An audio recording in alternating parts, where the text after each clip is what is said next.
السلام علیکم ورحمۃ اللہ وبرکاتہ۔ میں ابھی یورپ کے 17 ملکوں کا دورہ کر کے اور امریکہ کا ایک طویل علمی، دینی اور روحانی دورہ کر کے پاکستان پہنچا اور پہلے مرحلے میں فیصل آباد آ گیا، اور آج میں نے یہ چاہا کہ اپنی صحافی برادری کے ذریعے اپنے ملک کے موجودہ حالات پر اور ہماری قومی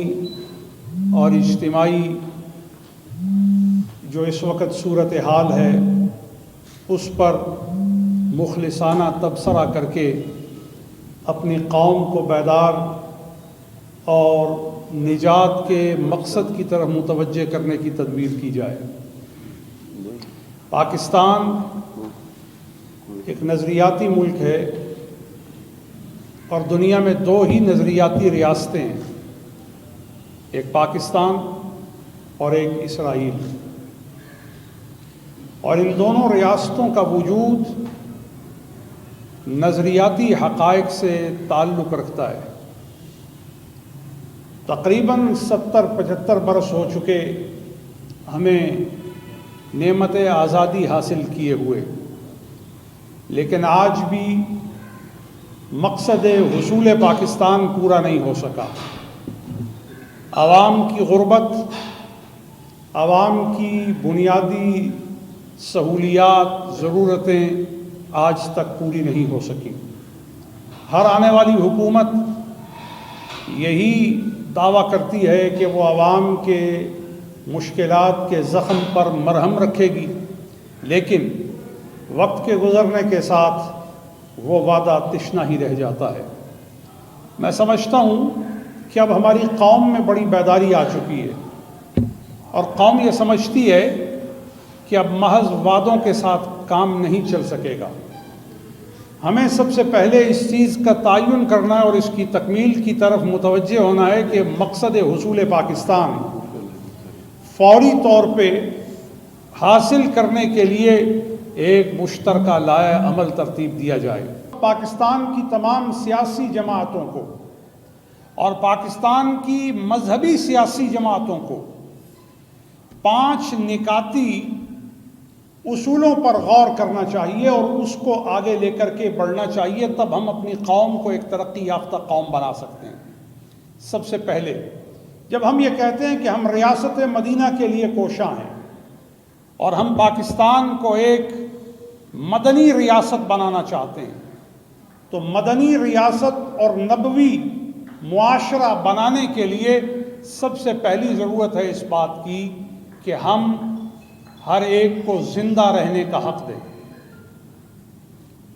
نمبر 2، ہم ہر ایک کو علم کا حق دیں۔ آج آپ دیکھیں یورپ میں، امریکہ میں تعلیم انڈسٹری بن گئی ہے، ایجوکیشن کو ایک انڈسٹری کا درجہ دے دیا گیا ہے، اور انفارچونیٹلی ہماری سوسائٹی بھی جو ایک مدنی سوسائٹی تھی، ہماری سوسائٹی بھی جو ایک اسلامی ریاست کے خد و خال کے ساتھ خاص تھی، اس ریاست میں بھی تعلیم ایک صنعت کا درجہ اختیار کر گئی۔ جب تعلیم صنعت کا درجہ اختیار کرتی ہے تو قوم ذہنی پسماندگی میں چلی جاتی ہے، طبقاتی نظام پھر مارز وجود میں آتا ہے۔ پھر تعلیم وہ حاصل کر سکتا ہے جس کے پاس مادی قوت ہے، حالانکہ علم اسلام نے اور نبی کریم صلی اللہ علیہ وآلہ وصحبہ وسلم نے انسانوں کا بنیادی حق قرار دیا۔ آپ دیکھیے پہلی وحی کیا ہے؟ اقرأ بسم ربک الذی خلق، خلق الانسان من علق۔ تو پہلی وحی ہی علم کی وحی ہے۔ تو لہٰذا ہماری سیاسی جماعتیں جب تک اپنے سیاسی منشور میں اپنی قوم کو علمی بیداری دینے کا مقصد شامل نہیں کرتی، اس وقت تک ہماری قوم ترقی کی راہ پر نہیں پڑ سکتی۔ آج ہم یورپ کا جو ہے وہ نمونہ پیش کرتے ہیں، امریکہ کا نمونہ پیش کرتے ہیں، لیکن میرا خیال ہے مسلم معاشرے کے لیے یورپ نمونہ نہیں ہو سکتا۔ مسلم معاشرے کے لیے امریکہ نمونہ نہیں ہو سکتا، چونکہ یہ وہ قومیں ہیں جو سمندری قزاق تھے، بحری قزاق تھے، لوگوں کو لوٹتے تھے اور لوٹ کر گزارا کرتے تھے۔ مسلم قوم کے لیے نمونہ مصطفیٰ کریم کی ذات گرامی ہے، مسلم قوم کے لیے نمونہ قرآن کریم ہے، مسلم قوم کے لیے نمونہ سنت رسول ہے۔ لیکن جب ہم قرآن و سنت کی بات کرتے ہیں تو اس تناظر میں مجھے یہ کہنے کا حق ہوگا کہ قرآن و سنت کی بات کرتے ہوئے فرقہ واریت کا کوئی تصور نہیں ہے، فرقہ واریت کی جواز کی کوئی صورت نہیں ہے۔ ہمیں ایک ملت کی طرح آگے بڑھنا ہے، ہمیں ایک وجود کی طرح آگے بڑھنا ہے۔ تو لہٰذا یہ بنیادی 3 حقوق جو میں نے بیان کیے کہ اس میں حق الاحیاء ہے، اس میں حق العلم ہے، حق الحریہ ہے، اس کے بعد حق الکرامہ، ہر انسان کی عزت کا حق، یہ بہت ضروری ہے کہ ہر انسان کو جو اس کی عزت نفس ہے وہ اسے مہیا کی جائے، اور اسی طرح ہر انسان کو زندگی گزارتے ہوئے اس کے جو بنیادی معاملات ہیں ان میں اسے وسائل جو ہیں غیر مساوی انداز میں، کہ آپ دوسروں کے ساتھ جو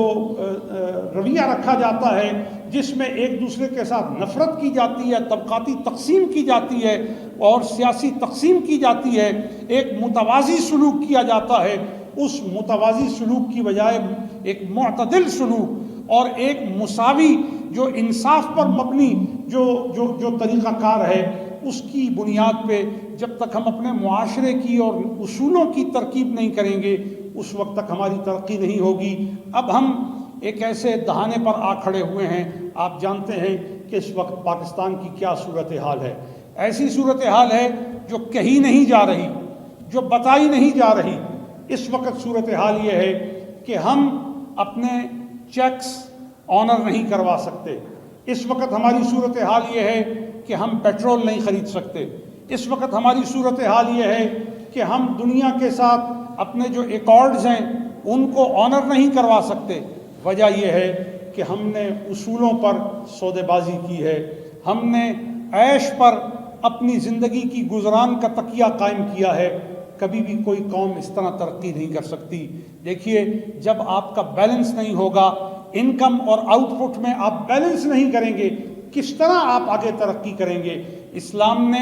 آپ کو توازن کا درس دیا ہے۔ میں اس وقت یہی ایک روحانی پیشوا کے طور پہ، ایک دینی پیشوا کے طور پہ، ایک ملی رہنما کے طور پر میں اس وقت مشورہ دینا چاہتا ہوں حکومت کو کہ اس وقت لڑاؤ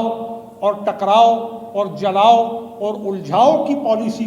کی بجائے ہمیں اس وقت سب کو اکٹھا کرنا چاہیے، کنسنسس کر کے پاکستان کو بچانے کی بات کرنی چاہیے۔ آپ سب جانتے ہیں کہ اس وقت کیا باتیں ہو رہی ہیں؟ اس وقت یہ باتیں ہو رہی ہیں کہ ہم اپنا ایٹمی پروگرام جو ہے وہ بیچ دیں